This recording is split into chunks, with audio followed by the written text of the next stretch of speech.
Ngayon alam ko na kung bakit maraming positive reviews tong sapatos na to 2 years ago. Paano ba naman hindi ko pinupunasan pero kumakapit pa rin?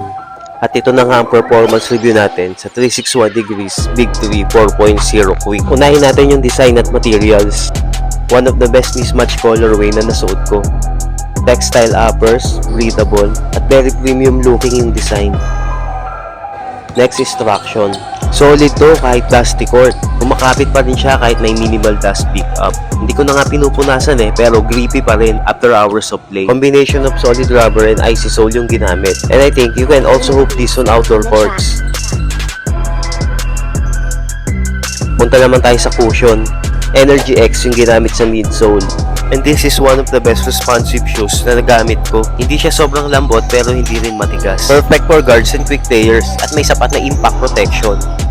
Pagdating naman sa support and stability, very reliable. Stable ang base dahil may TPU arch lock. Yung lateral support niya solid. Goods na goods for lateral movement at hindi ka matatakot mag hard stops or change direction. Fitting is true to size, medyo snug fit yung midfoot. Kaya solid ang lockdown but make sure may fit yung tali ng sintas mo. Overall, this shoe is built for speed, quickness, and control. If you want to cop, I'll put the link below in yellow basket.